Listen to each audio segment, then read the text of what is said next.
Capítulo 28. La voluntad. La gran obra es, ante todo, la creación del hombre por sí mismo, a base de trabajos conscientes y padecimientos voluntarios.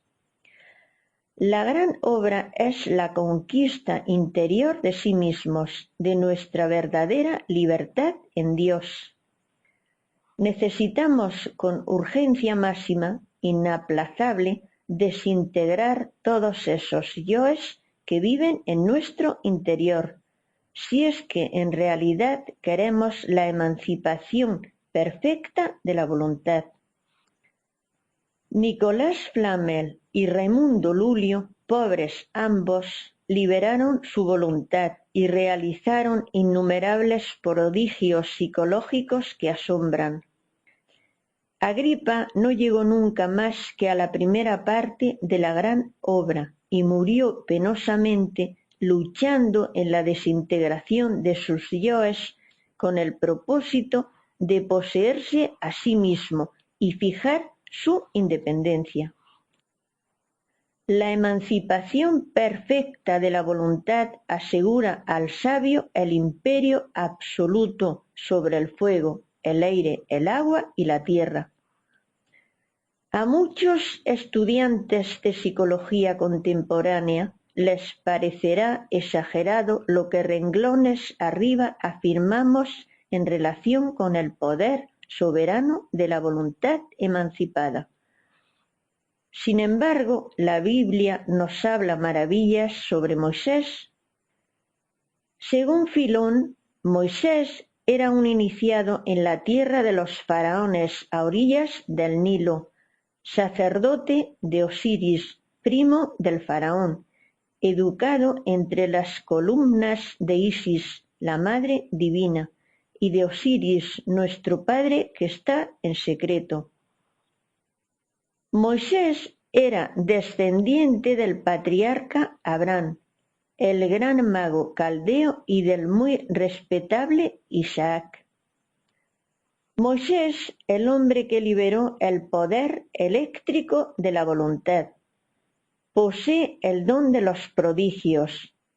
Esto lo saben los divinos y los humanos, así está escrito.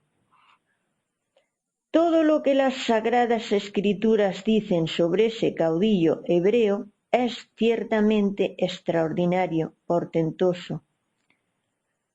Moisés transforma su bastón en serpiente, transforma una de sus manos en mano de leproso, luego le devuelve la vida.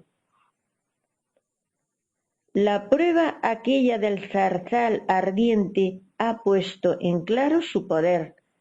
La gente comprende, se arrodilla y se prosterna. Moisés utiliza una vara mágica, emblema del poder real, del poder sacerdotal del iniciado en los grandes misterios de la vida y de la muerte. Ante el faraón, Moisés cambia en sangre el agua del Nilo. Los peces mueren. El río sagrado queda infectado, los egipcios no pueden beber de él y las irrigaciones del Nilo derraman sangre por los campos.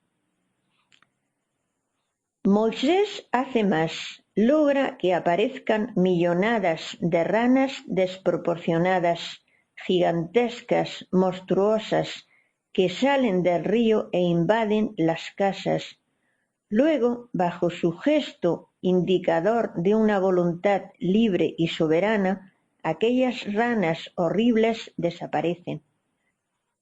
Mas como el faraón no deja libre a los israelitas, Moisés obra nuevos prodigios, cubre la tierra de suciedad, suscita nubes de moscas asqueantes e inmundas, que después se da el lujo de apartar. Desencadena la espantosa peste y todos los rebaños, excepto los de los judíos, mueren. Cogiendo hollín del horno, dicen las sagradas escrituras, lo tira al aire y cayendo sobre los egipcios les causa pústulas y úlceras. Extendiendo su famoso bastón mágico, Moisés hace llover un granizo del cielo que, en forma inclemente, destruye y mata. A continuación hace estallar el rayo flamígero, retumba el trueno aterrador y llueve espantosamente. Luego, con un gesto, devuelve la calma. Sin embargo, el faraón continúa inflexible. Moisés, con un golpe tremendo de su vara mágica, hace surgir como por encanto nubes de langostas. Luego vienen tinieblas, otro golpe con la vara y todo retorna al orden original. Muy conocido es el final de todo aquel drama bíblico del Antiguo Testamento. Interviene Jehová, hace morir a todos los primogénitos de los egipcios, y al faraón no le queda más remedio que dejar marchar a los hebreos. Posteriormente, Moisés se sirve de su vara mágica para hender las aguas del Mar Rojo y atravesarlas a pie seco. Cuando los guerreros egipcios se precipitan por allí persiguiendo a los israelitas, Moisés con un gesto hace que las aguas se vuelvan a cerrar, tragándose éstas a los perseguidores. Incuestionablemente, muchos pseudocultistas al leer todo esto quisieran hacer lo mismo, tener los mismos poderes de Moisés. Sin embargo, esto resulta algo más que imposible en tanto la voluntad continúe embotellada entre todos y cada uno de esos yoes que en los distintos trasfondos de nuestra psiquis cargamos. La esencia embutida entre el mí mismo es el genio de la lámpara de Aladino, anhelando libertad. Libre, tal genio puede realizar prodigios. La esencia es voluntad-conciencia, desgraciadamente procesándose en virtud de nuestro propio condicionamiento. Cuando la voluntad se libera, entonces se mezcla o fusiona, integrándose así con la voluntad universal, haciéndose por esto soberana. La voluntad individual fusionada con la voluntad universal puede realizar todos los prodigios de Moisés. Existen tres clases de actos. A. Aquellos que corresponden a la ley de los accidentes. B. Esos que pertenecen a la ley de recurrencia. Hechos siempre repetidos en cada existencia. C. Acciones determinadas intencionalmente por la voluntad consciente. Incuestionablemente, sólo gentes que hayan liberado su voluntad mediante la muerte del mí mismo podrán realizar actos nuevos nacidos de su libre albedrío. Los actos comunes y corrientes de la humanidad son siempre el resultado de la ley de recurrencia o el mero producto de accidentes mecánicos. Quien posee voluntad libre de verdad puede originar nuevas circunstancias. Quien tiene su voluntad embotellada entre el yo pluralizado es víctima de las circunstancias. En todas las páginas bíblicas existe un despliegue maravilloso de alta magia, videncia, profecía, prodigios, transfiguraciones, resurrección de muertos, ya por insuflación o por imposición de manos, o por la mirada fija sobre el nacimiento de la nariz, etcétera, etcétera, etcétera. Abunda en la Biblia el masaje, el aceite sagrado, los pases magnéticos, la aplicación de un poco de saliva sobre la parte enferma, la lectura del pensamiento ajeno, los transportes, las apariciones, las palabras venidas del cielo, etcétera, etcétera, etcétera. Verdaderas maravillas de la voluntad consciente, liberada, emancipada, soberana. Brujos, hechiceros, magos negros abundan como la mala hierba, empero esos no son santos, ni profetas, ni adeptos de la blanca hermandad.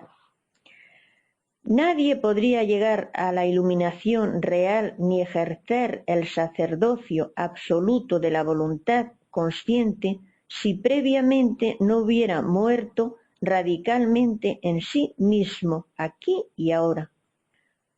Muchas gentes nos escriben frecuentemente quejándose de no poseer iluminación, pidiendo poderes, exigiendo los claves que les conviertan en magos, etcétera, etcétera, etcétera. Empero nunca se interesan por autoobservarse, por autoconocerse, por desintegrar esos agregados psíquicos. Esos yoes dentro de los cuales se encuentra enfrascada la voluntad, la esencia. Personas así obviamente están condenadas al fracaso. Son gentes que codician las facultades de los santos, pero que de ninguna manera están dispuestas a morir en sí mismas. Eliminar errores es algo mágico, maravilloso de por sí, que implica rigurosa autoobservación psicológica. Ejercer poderes es posible cuando se libera radicalmente el poder maravilloso de la voluntad. Desgraciadamente, como las gentes tienen la voluntad enfrascada entre cada yo, obviamente aquella se encuentra dividida en múltiples voluntades que se procesan cada una en virtud de su propio condicionamiento. Resulta claro comprender que cada yo posee por tal causa su voluntad inconsciente particular.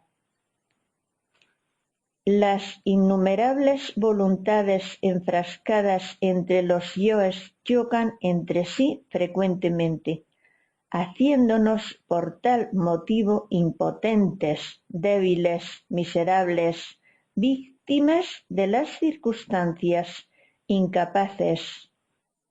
Fin del capítulo 28.